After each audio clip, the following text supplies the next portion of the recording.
UrantianArtist here. Welcome to my podcast on my UrantianArtist channel. Thank you for joining me on the 19th episode titled Mission of Joshua the Teacher. In paper 129, we read, "Before the end of this Passover week, by apparent chance, Jesus met a wealthy traveler and his son, a young man about 17 years of age. These travelers hailed from India, and being on their way to visit Rome and various other points on the Mediterranean, they had arranged to arrive in Jerusalem during the Passover, hoping to find someone whom they could engage as interpreter for both and tutor for the son. The father was insistent that Jesus consent to travel with them.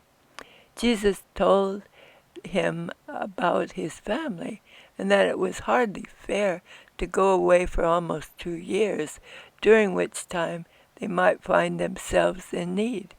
Whereupon this traveler from the Orient proposed to advance to Jesus the wages of 1 year, so that he could entrust such funds to his friends for the safeguarding of his family against want, and Jesus agreed to make the trip.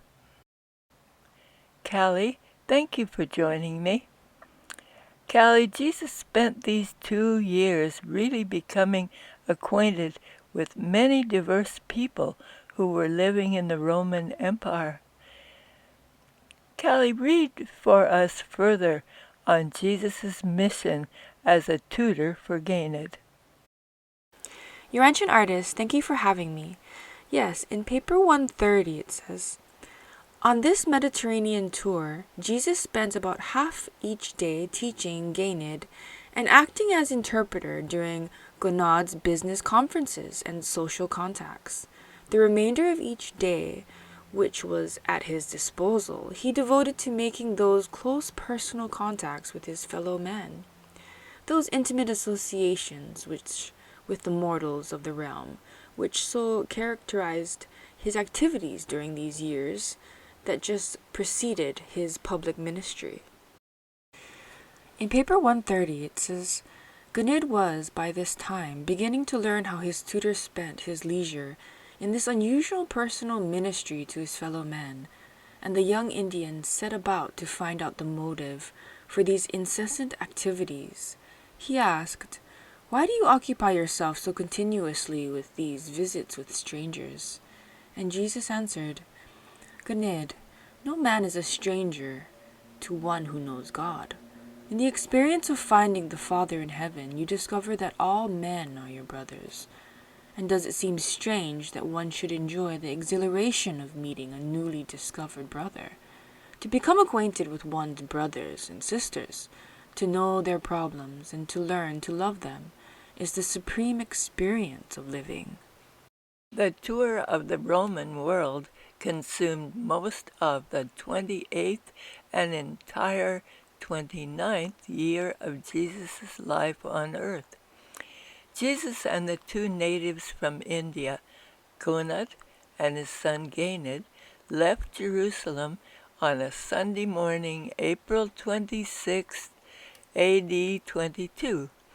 They made their journey according to schedule, and Jesus said goodbye to the father and son in the city of Charax on the Persian Gulf on the 10th day of December the following year, AD 23.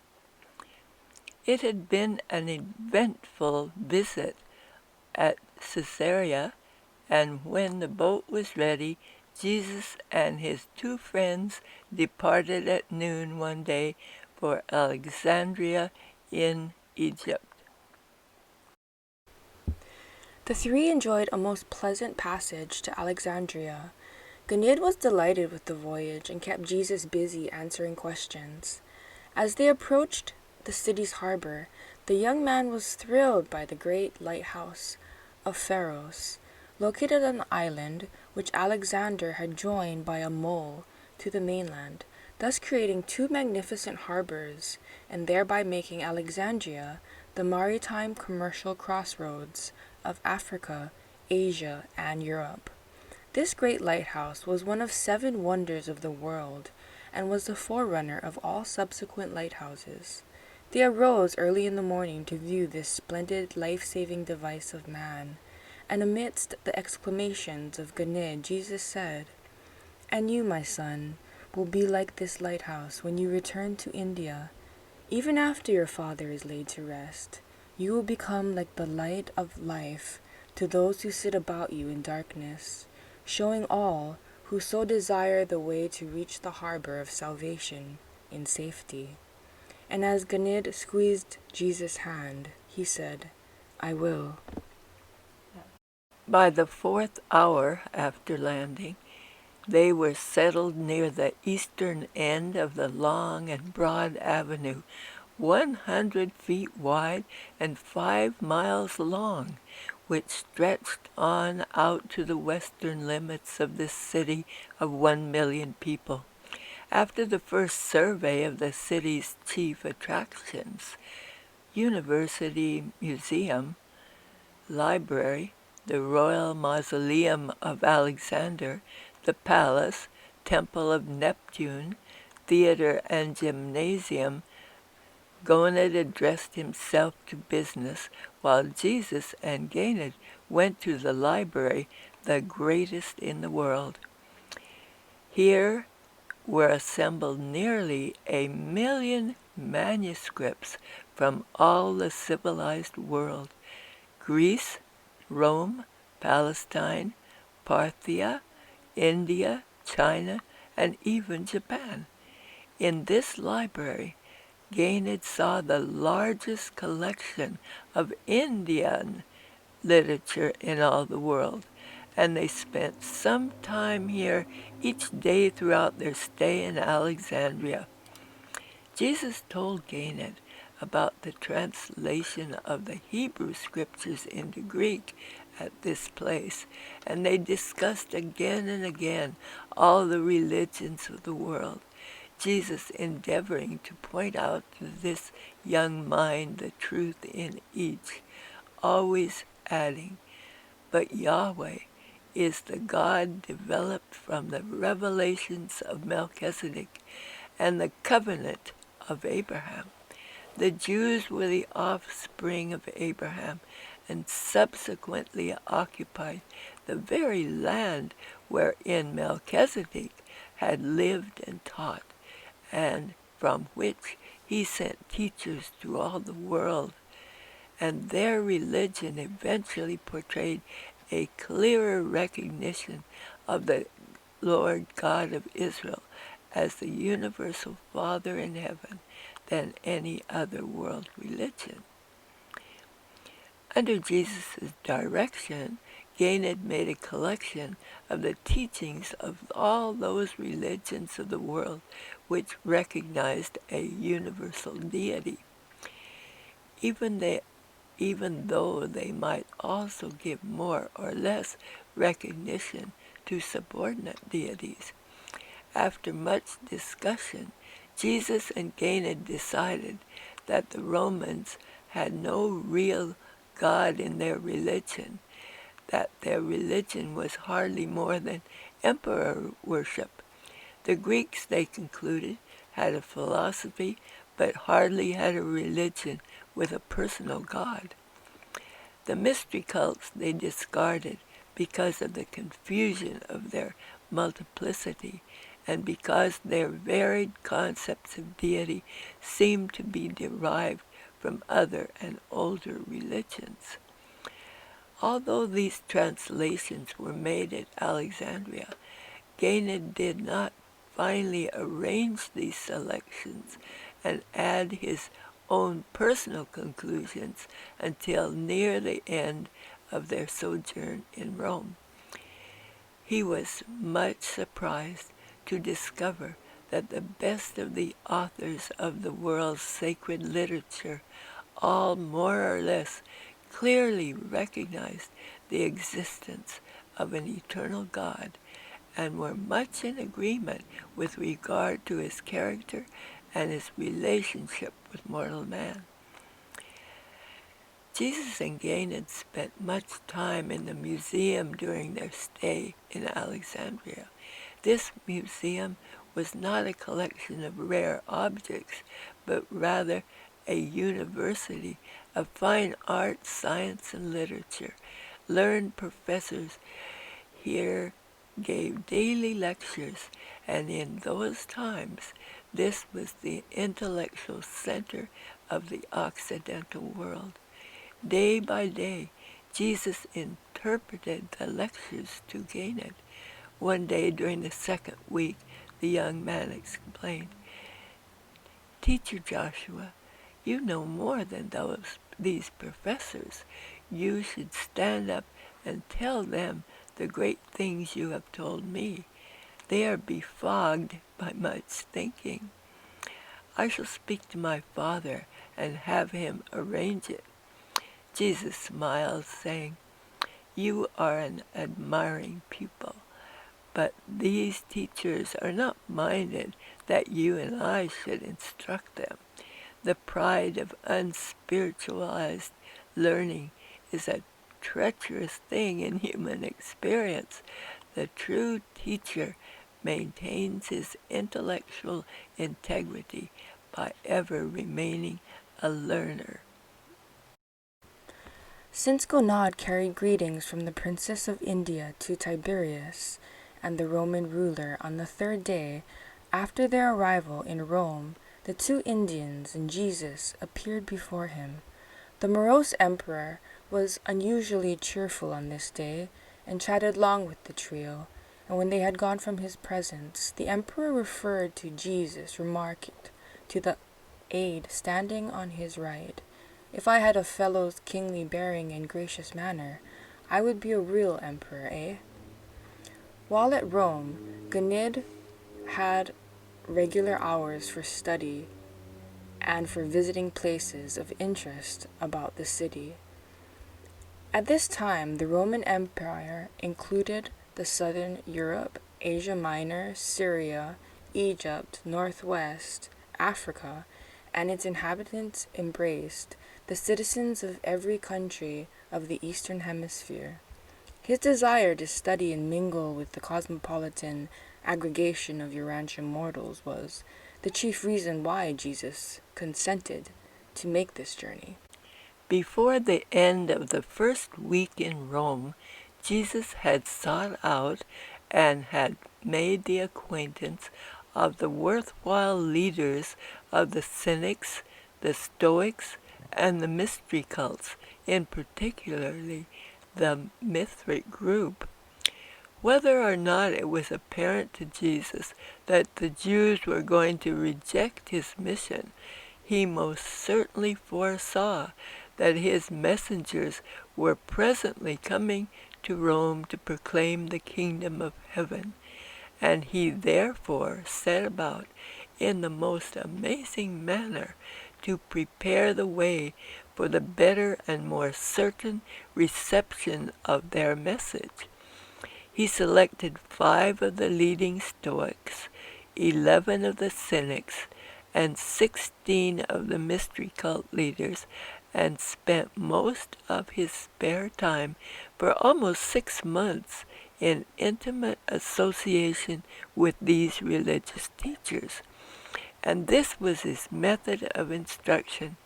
Never once did he attack their errors or even mention the flaws in their teachings. In each case, he would select the truth in what they taught and then proceed so to embellish and illuminate this truth in their minds that in a very short time this enhancement of the truth effectively crowded out the associated error. And thus were these Jesus-taught men and women prepared for the subsequent recognition of additional and similar truths in the teachings of the early Christian missionaries. It was this early acceptance of the teachings of the gospel preachers which gave that powerful impetus to the rapid spread of Christianity in Rome, and from there throughout the empire. The significance of this remarkable doing can the better be understood when we record the fact that out of this group of 32 Jesus-taught religious leaders in Rome, only 2 were unfruitful. The 30 became pivotal individuals in the establishment of Christianity in Rome, and certain of them also aided in turning the chief Mithric temple into the first Christian church of that city. Those who derived most benefit from his personal ministry were overburdened, anxious, and dejected mortals who gained much relief because of the opportunity to unburden their souls to a sympathetic and understanding listener, and he was all that and more. And when these maladjusted human beings had told Jesus about their troubles, always was he able to offer practical and immediate helpful suggestions looking towards the correction of their real difficulties, albeit he did not neglect to speak words of present comfort and immediate consolation. And invariably would he tell these distressed mortals about the love of God and impart the information by various and sundry methods that they were the children of this loving Father in heaven. In this manner, during the sojourn of Rome, Jesus personally came into affectionate and uplifting contact with upwards of 500 mortals of the realm. He thus gained a knowledge of the different races of mankind which he could never have acquired in Jerusalem, and hardly even in Alexandria.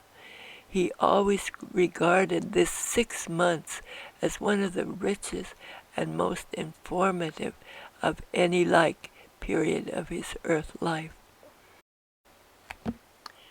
As might have been expected, such a versatile and aggressive man could not thus function for 6 months in the world's metropolis without being approached by numerous persons who desired to secure his services in connection with some business, or more often for some project of teaching, social reform, or religious movement. More than a dozen such offers were made, and he utilized each one as an opportunity for imparting some thought of spiritual ennoblement by well-chosen words or by some obliging service. Jesus was very fond of doing things, even little things, for all sorts of people. Jesus, Gonid, and Gunid made 5 trips away from Rome to points of interest in the surrounding territory. On their visit to northern Italian lakes, Jesus had a long talk with Gunid concerning the impossibility of teaching a man about God if the man does not desire to know about God. They had casually met a thoughtless pagan while on their journey up to the lakes, and Gunid was surprised that Jesus did not follow out his unusual practice of enlisting the man in conversation, which would naturally lead up to the discussion of spiritual questions. When Gunid asked his teacher why he evinced so little interest in this pagan, Jesus answered, "Gunid, this man was not hungry for truth. He was not dissatisfied with himself. He was not ready to ask for help, and the eyes of his mind were not open to receive light for the soul. That man was not ripe for harvest of salvation. He must be allowed more time for the trials and difficulties of life, to prepare him for the reception of wisdom and higher learning. Or if we could have him live with us, we might by our lives show him the Father in heaven, and thus would he become so attracted by our lives as sons of God that he would be constrained to inquire about our Father.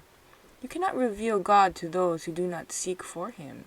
You cannot lead unwilling souls into joys of salvation. Man must become hungry for truth as a result of the experience of living, or he must desire to know God as the result of contact with the lives of those who are acquainted with the Divine Father, before another human being can act as the means of leading such a fellow mortal to the Father in heaven. If we know God, our real business on earth is so to live as to permit the Father to reveal himself in our lives, and thus will all God-seeking persons see the Father and ask for our help in finding out more about the God who in this manner finds expression in our lives. Then exclaimed Ganid, "Teacher, let's you and I make a new religion, one good enough for India and big enough for Rome, and maybe we can trade it to the Jews for Yahweh." And Jesus replied, "Ganid, religions are not made. The religions of men grow up over long periods of time, while the revelations of God flash upon earth in the lives of the men who reveal God to their fellows." But they did not comprehend the meaning of these prophetic words. And what a scene for the celestial intelligences to behold! This spectacle of the Indian lad proposing to the Creator of a universe that they make a new religion. And though the young man did not know it, they were making a new and everlasting religion right then and there. This new way of salvation, the revelation of God to man through and in Jesus. That which the lad wanted most to do, he was unconsciously actually doing, and it was and is ever thus that which the enlightened and reflective human imagination of spiritual teaching and leading wholeheartedly and unselfishly wants to do and be, becomes measurably creative in accordance with the degree of mortal dedication to the divine doing of the Father's will. When man goes into partnership with God, great things may and do happen. While tarrying at the ship landing, waiting for the boat to unload cargo, the travelers observed a man mistreating his wife. As was his custom, Jesus intervened in behalf of the person subjected to attack. He stepped up behind the irate husband and tapped him gently on the shoulder, said, "My friend, may I speak with you in private for a moment?" Well, the angry man was nonplussed by such an approach, and after a moment of embarrassing hesitation, he stammered out, yes, what do you want with me?" When Jesus had led him to one side, he said, "My friend, I perceive that something terrible must have happened to you. I very much desire that you tell me what could happen to such a strong man to lead him to attack his wife, the mother of his children, and that right out here before all eyes. I am sure you must feel that you have some good reason for this assault. What did the woman do to deserve such treatment from her husband? As I look upon you, I think I discern in your face the love of justice, if not the desire to show mercy. I venture to say that if you found me out by the wayside, attacked by robbers, you would unhesitatingly rush to my rescue. I dare say you have done many such brave things in the course of your life. Now, my friend, tell me what's the matter. Did the woman do something wrong, or did you foolishly lose your head and thoughtlessly assault her?" It was not so much what he said that touched this man's heart as the kindly look and the sympathetic smile which Jesus bestowed upon him at the conclusion of his remarks. Said the man, "I perceive you are a priest of the cynics, and I am thankful you restrained me. My wife has done no great wrong.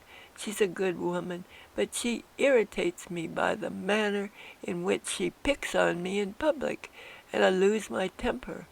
I'm sorry for my lack of self-control, and I promise to try to live up to my former pledge to one of your brothers who taught me the better way many years ago. I promise you."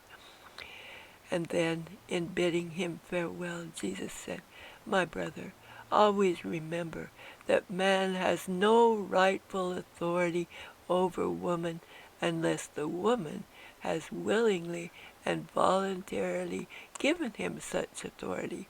Your wife has engaged to go through life with you, to help you fight its battles, and to assume the far greater share of the burden of bearing and rearing your children.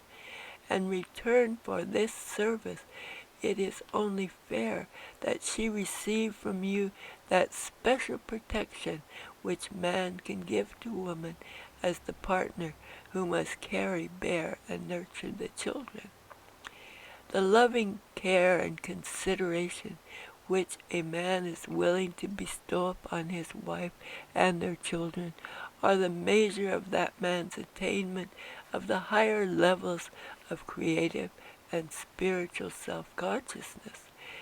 Do you not know that men and women are partners with God in that they cooperate to create beings who grow up to possess themselves of the potential of immortal souls?